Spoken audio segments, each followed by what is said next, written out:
Innovation technologique, défis écologiques, nouvelles vies urbaines, enjeux sociaux, nouveaux modèles économiques et de gouvernance, nous faisons face à de nombreuses révolutions. Elles bouleversent la manière de vivre et d'entreprendre dans nos territoires. Les pouvoirs publics, les acteurs privés, qu'ils soient nationaux ou locaux, prennent la mesure de ces changements et s'adaptent jour après jour. La création de valeur prend des formes différentes, les business models se renouvellent et les organisations se réinventent en interne, mais aussi dans leurs relations aux parties prenantes extérieures. Cette émission mensuelle Les territoires au cœur des enjeux de transition porte sur ces questions où tous les acteurs du territoire sont engagés dans des actions concrètes pour traverser toutes ces transitions et faire face aux impacts de celles-ci sur leurs activités. Dans cette émission, nous donnons la parole à ces acteurs, qu'ils soient membres des collectivités locales et territoriales, des entreprises ou encore issus de la société civile. Réponse concrète, objectif, ils décrypteront les différentes problématiques. Bienvenue dans cette émission, merci d'être avec nous.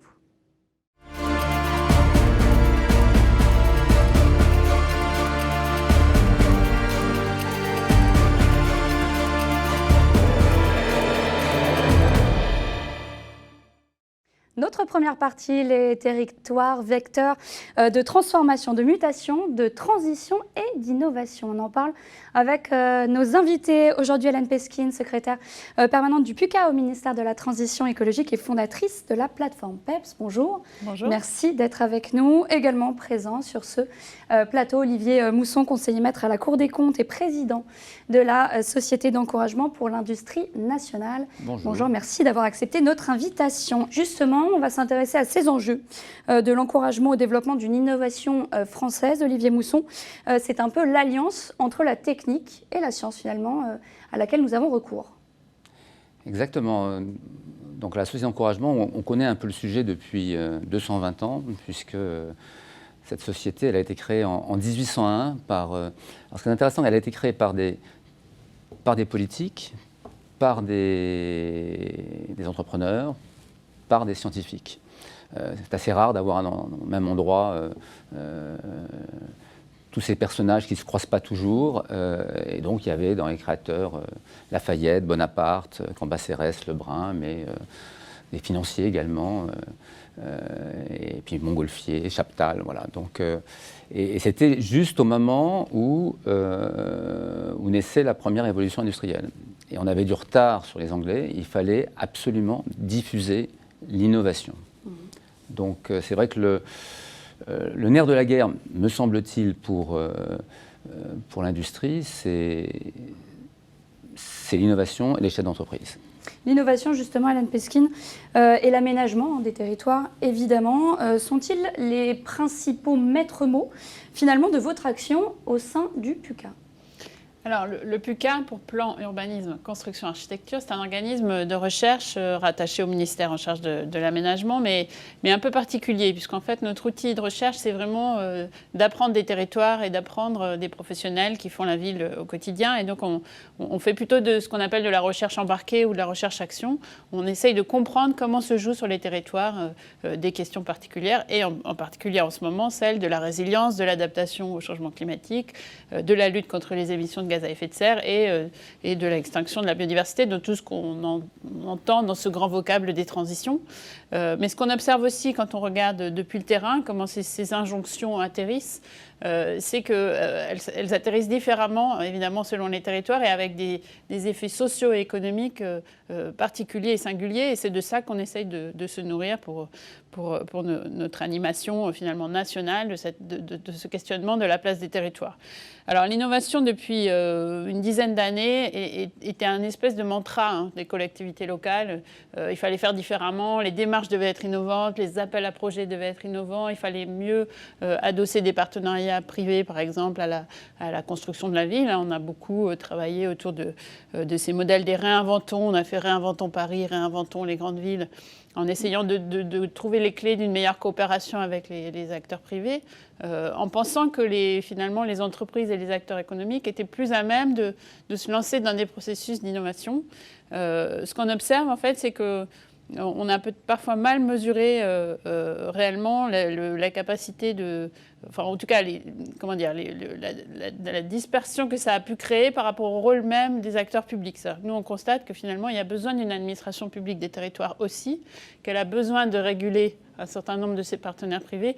Pour donner un exemple très, très pratico-pratique et que tout le monde connaît, celui des trottinettes dans la rue. Voilà.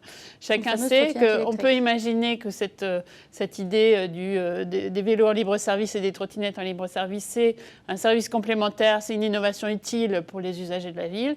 On voit bien à quel point ça peut aussi désorganiser la circulation, éventuellement même discriminer finalement des personnes qui auraient plus de mal à se déplacer ou d'autres qui seraient plus les usagers de cette innovation. Et donc, il y a réellement besoin d'arriver à mieux articuler la régulation par les pouvoirs publics de ce qui est l'espace public dans la ville et cette capacité d'innovation qui relève en effet de tout un tas d'acteurs innovants dans l'entreprise.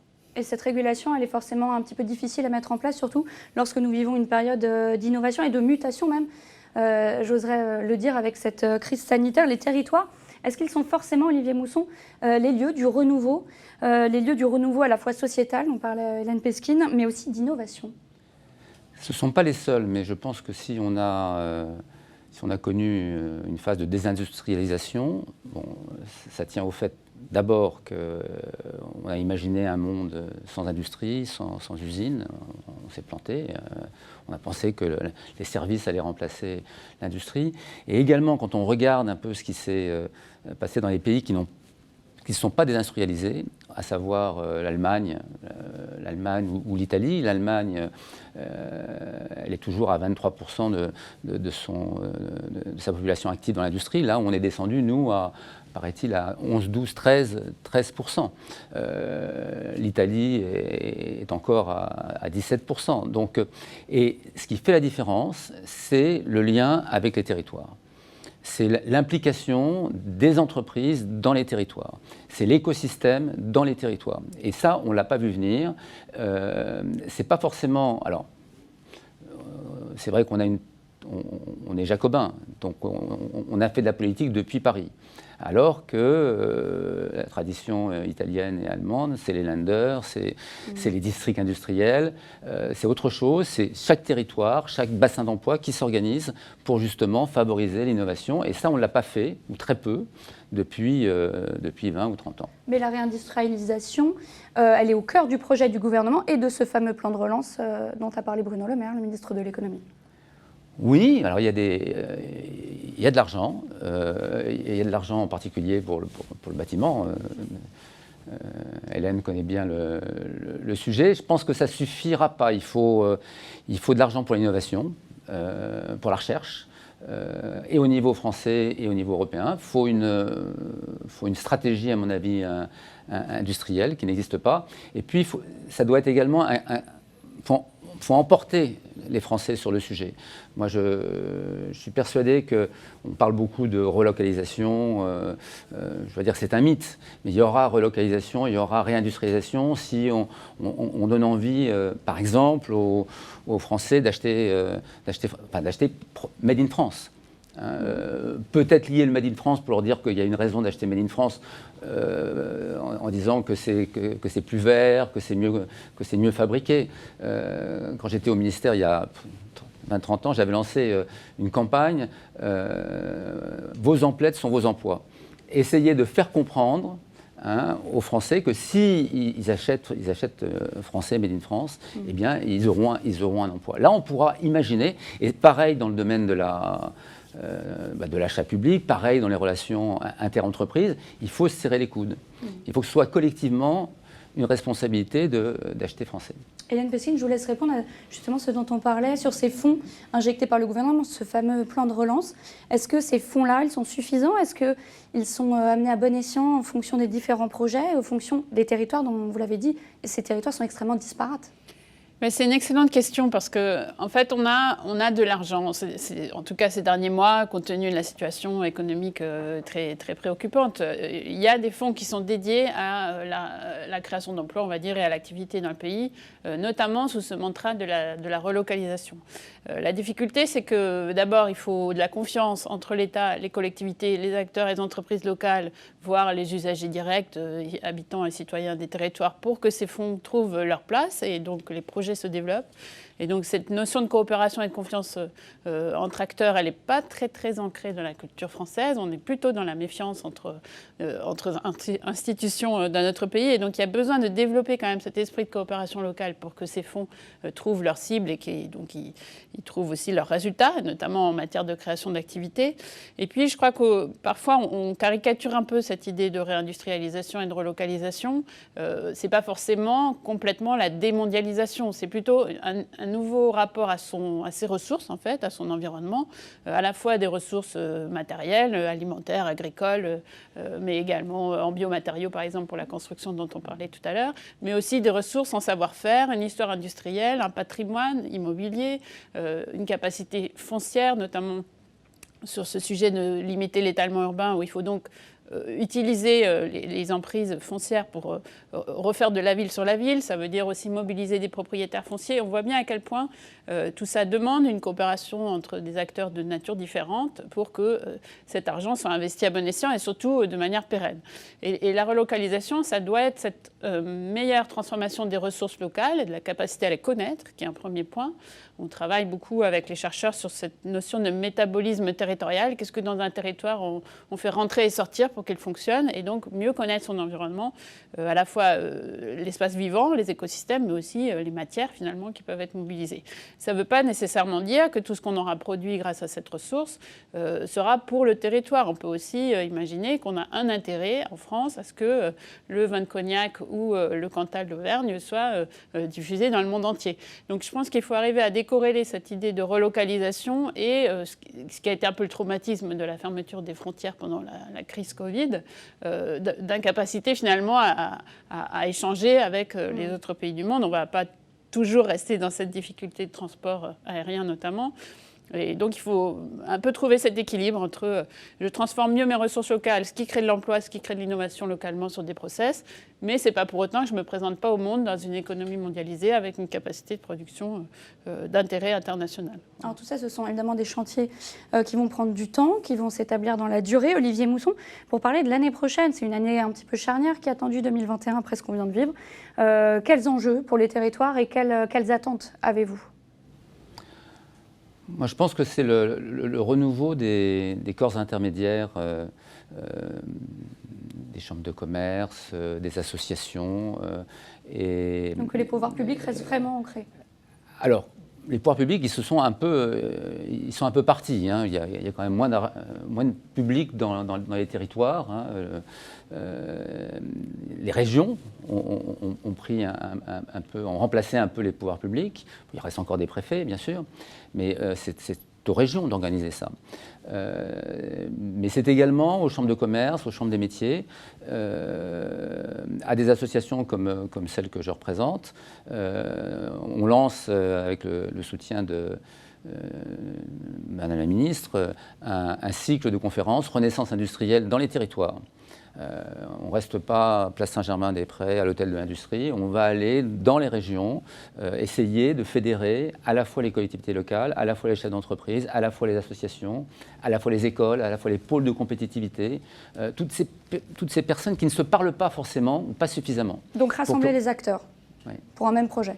Tout à fait. Et puis, cette notion de formation est absolument indispensable. On a besoin, effectivement, de simplifier les chaînes d'approvisionnement. Donc là, on est dans le très global qui peut devenir un peu plus local, mais on a aussi besoin de rendre possible cette production locale grâce aux acteurs, à la qualification des employés, aux ressources des collectivités locales et notamment des plus grandes d'entre elles, je pense aux métropoles en France, qui sont des grands donneurs d'ordre économique, en fait, ne serait-ce que pour l'alimentation, pour nourrir les enfants des cantines, par la commande de véhicules, par exemple pour les autobus qui peuvent être des véhicules qui eux-mêmes créent une nouvelle chaîne industrielle de véhicules propres si la commande massifiée d'une grande collectivité le permet. Elles sont en fait des donneurs d'ordre économique importants et capables d'orienter finalement l'industrie, y compris le Made in France, si c'est fait de manière intelligente. Et les cahiers des charges des collectivités et des donneurs d'ordre publics sont des outils très importants de cette réindustrialisation.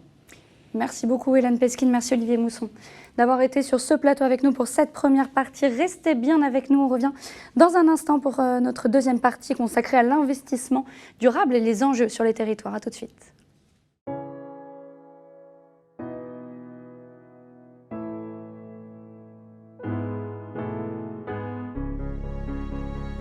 Imaginer les métropoles de demain, c'est construire ensemble nos territoires, c'est s'adapter au changement climatique et penser de nouvelles solidarités.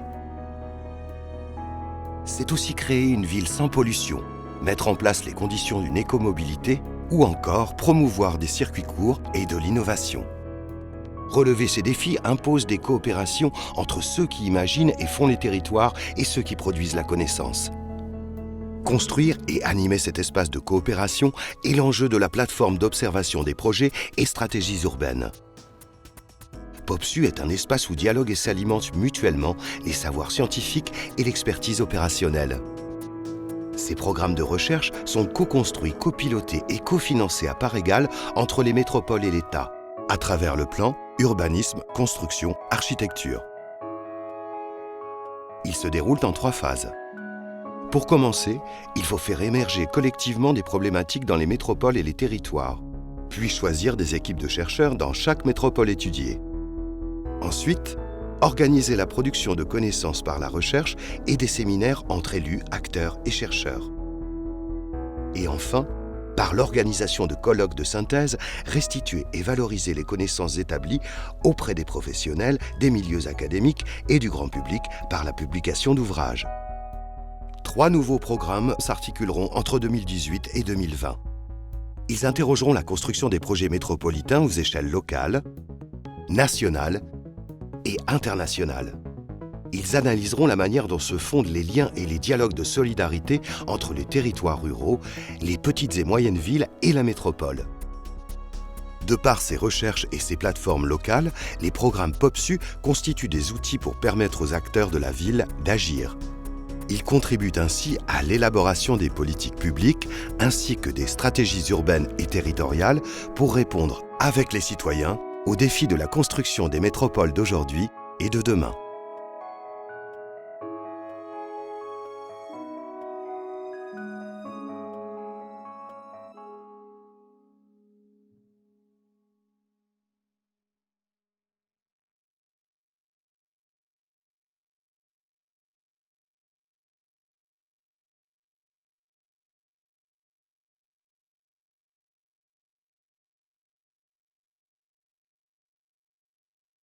Bonjour à tous et bienvenue dans notre émission Entreprise et Innovation, votre rendez-vous innovation, développement économique et enjeux du digital sur TV Finance. Tous les jours, TV Finance met en lumière une société, un projet, des hommes et des femmes qui font l'entreprise d'aujourd'hui et de demain dans un monde en perpétuelle évolution. Pour y participer, contactez-nous sur tvfinance.fr.